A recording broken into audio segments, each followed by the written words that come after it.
1 फरवरी को कनाडा और मेक्सिको के ऊपर 25% टैरिफ नाफिज कर दिए। जब आप किसी के ऊपर टैक्स लगाते हैं तो फिर वो भी आपके ऊपर टैक्स लगाते हैं। कनाडा ने ऐलान कर दिया है कि हम भी अब रिटेलिएटरी जो है वो इकदाम उठाएंगे। यह सिग्निफिकेंट जो है वो नेगेटिव इम्पैक्ट पड़ेगा यूएस जीडीपी कौमी मजमूई पैदावार पर। अमेरिका में बहुत बड़ी एक इसका रद्द-ए-अमल जो है वो भी आ सकता है मजदूर तबके की तरफ से, दरमियाने तबके की तरफ से, सिविल सोसाइटी की तरफ से। और ऐसा भी हो सकता है कि अमेरिका में डोनाल्ड ट्रंप के ख़िलाफ़ आने वाले 6 से 8 महीनों में बड़ी जो है एहतजाजी तहरीकें शुरू हो जाएं। क्या हम बूम और बस्ट साइकिल की तरफ जा रहे हैं दोबारा से? Hello and welcome to radio Himalaya news. मैं हूं डॉक्टर अमजद मिर्ज़ा। नाजरीन, डोनाल्ड ट्रंप अमेरिका के सदर हैं। अमेरिका दुनिया का बाप है और इस हवाले से डोनाल्ड ट्रंप भी दुनिया के डैडी हैं और डैडी बड़े गुस्से में हैं, बहुत गुस्से में है डैडी।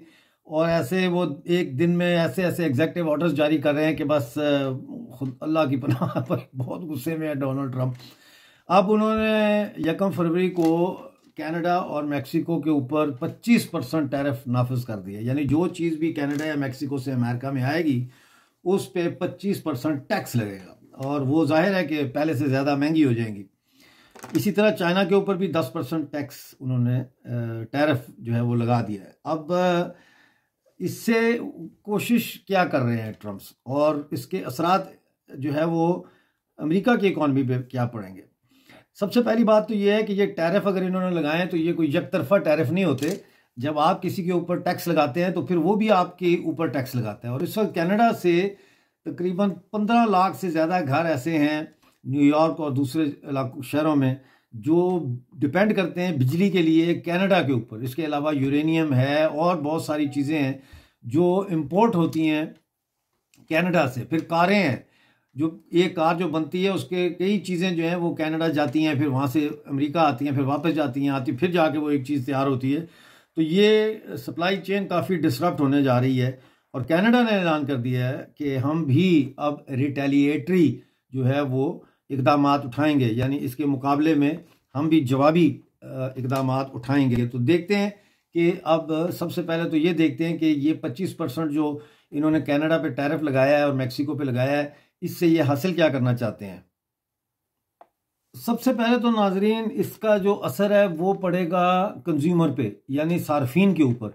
जो आम लोग, ख़ास तौर पर मिडिल क्लास और वर्किंग क्लास के लोग जो ख़रीदारी करते हैं उसके ऊपर इसका असर पड़ेगा। चीज़ें महंगी हो जाएंगी, क़ुव्वत ख़रीद से हो सकता है बाहर भी निकल जाए। मिसाल के तौर पर इलेक्ट्रॉनिक्स है, ऑटोमोबाइल्स यानी कार्स हैं, और फिर एग्रीकल्चरल प्रोडक्ट्स यानी ज़रूरी जो मसनूआत हैं, पैदावार है, वो जो है उस पर अफेक्ट पड़ सकता है बहुत ज़्यादा ये टैरिफ लगाने से।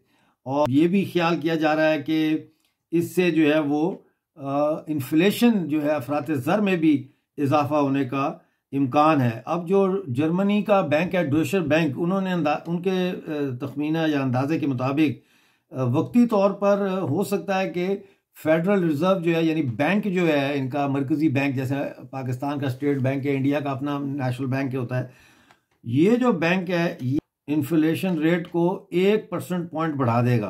तो इसके वो कह रहे हैं कि बड़े सिग्निफिकेंट जो है वो नेगेटिव इम्पैक्ट पड़ेगा यूएस जीडीपी कौमी मजमूई पैदावार पर। इसके बड़े असरात बुरे पड़ेंगे। इसी तरह जो सेक्टर्स हैं और कारें बनाने का या एग्रीकल्चर का या एनर्जी का, इसमें भी बेरब्तगियाँ आएंगी। मिसाल के तौर पर ये कहा जा रहा है कि अमेरिका कारें बनाने के लिए जो उसके पुर्जे हैं वो कनाडा और मेक्सिको से बहुत बड़ी तादाद में दरामद करता है, यानी इंपोर्ट करता है। तो अगर टैक्स 25% होगा तो अगर वो चीज़ 100 रुपये की थी तो वो 125 रुपये की हो जाएगी। तो इससे जो गाड़ी है, कार जो बनती है या एग्रीकल्चरल जो प्रोडक्ट है, उसकी कीमत भी 25% अचानक ज़्यादा हो जाएगी।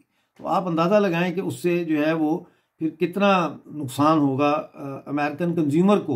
इसी तरह बहुत सारा रॉ मटेरियल जो है कनाडा से आता है, मेक्सिको से आता है, चाइना से आता है।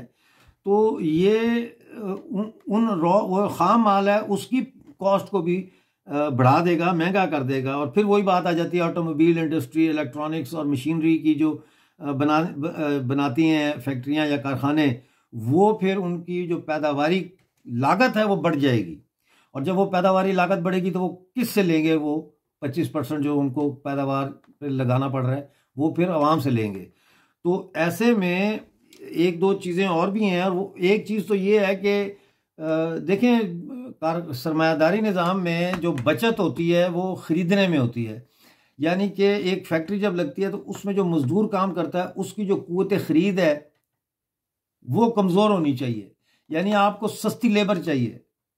और अगर आपको सस्ती लेबर नहीं मिल रही, अमेरिका की लेबर मैक्सिको से तो सस्ती नहीं है या चाइना से तो सस्ती नहीं है, तो फिर 25% टैरिफ लगाने के बाद भी आप अपनी जो मैन्युफैक्चरिंग सेक्टर है उसको कैसे बचाएंगे?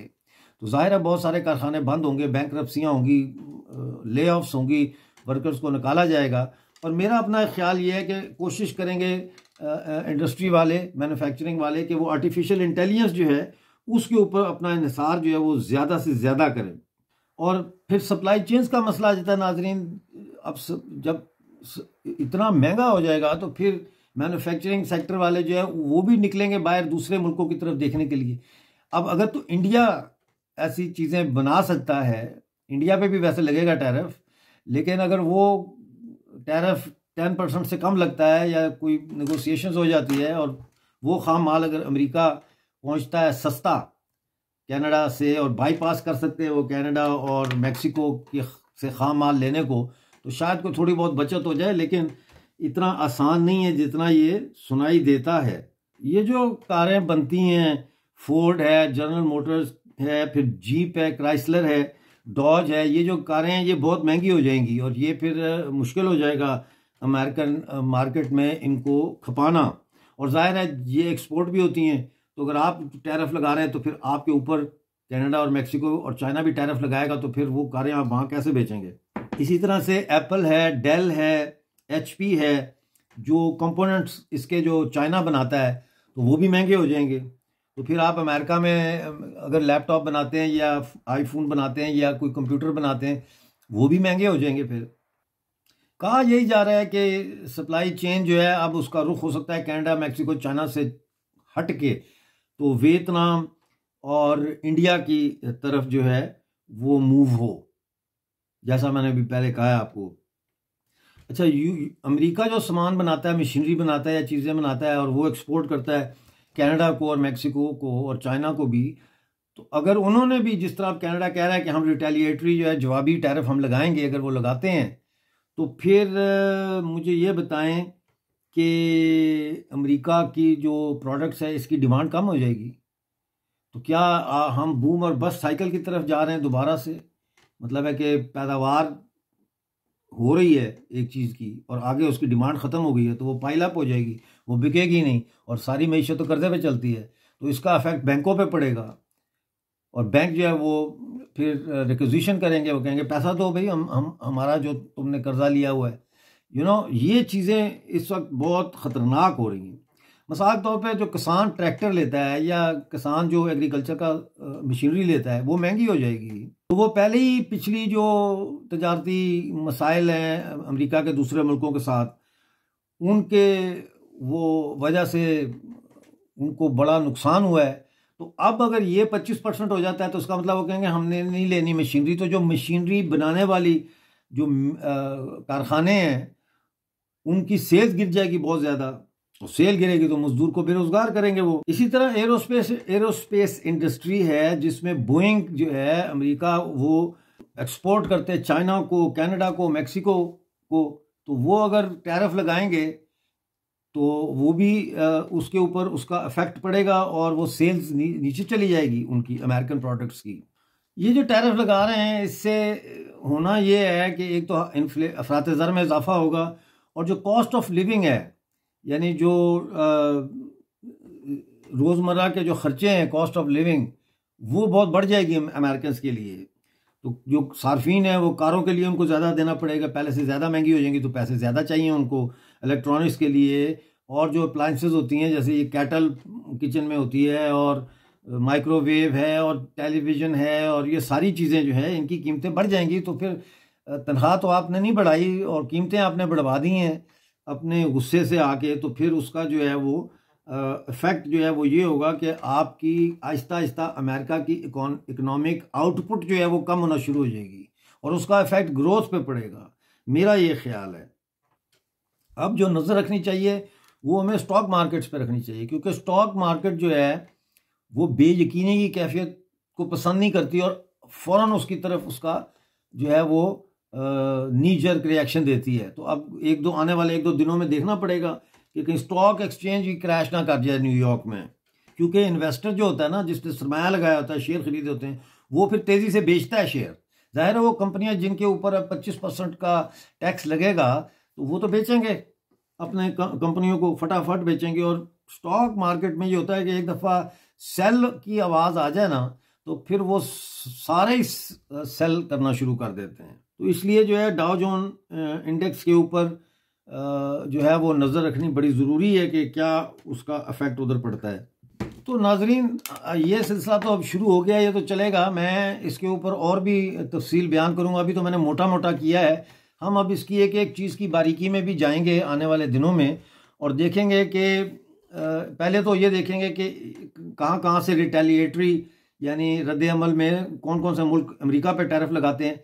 फिर हम जब हमारे सामने एक क्लियर पिक्चर और ज़्यादा हो जाएगी, अभी तो ये देखना है कि कनाडा कितने % टैरिफ लगाता है अमेरिकन मसनूआत की दरामद पे कनाडा में। उसके बाद हम देखेंगे कि इसका ऑटोमोबाइल इंडस्ट्री पे क्या इफ़ेक्ट पड़ेगा, इसका जो एरोस्पेस इंडस्ट्री है, जहाज़ रानी हवाई जहाज़ की, उसके ऊपर क्या असर पड़ेगा, इसका फार्मर्स पे क्या असर पड़ेगा, इसका मिडिल क्लास पे क्या असर पड़ेगा। और फिर हम ये भी देखेंगे कि अमेरिका के मुख्तलिफ जो हिस्से हैं, नॉर्थ है, ईस्ट है, साउथ है, नॉर्थ ईस्ट है, वेस्ट है, इनके ऊपर क्या असरात पड़ेंगे उसके, ये टैरिफ और ये जो इकोनॉमिक कर रहे हैं, तब्दीलियां ला रहे हैं डैडी, इसकी क्या वो होगी। इसके साथ साथ ये भी देखेंगे कि जाहिर है अमेरिका में बहुत बड़ी एक इसका रद्द-ए-अमल जो है वो भी आ सकता है, मजदूर तबके की तरफ से, दरमियाने तबके की तरफ से, सिविल सोसाइटी की तरफ से। और ऐसा भी हो सकता है कि अमेरिका में डोनाल्ड ट्रंप के ख़िलाफ़ आने वाले 6 से 8 महीनों में बड़ी जो है एहतजाजी तहरीकें शुरू हो जाएं।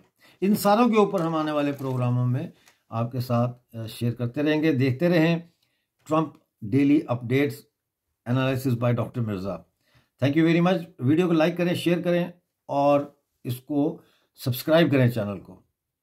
मिलते हैं अगले शो में, उस वक्त तक के लिए अपना बहुत सारा ख्याल रखिए।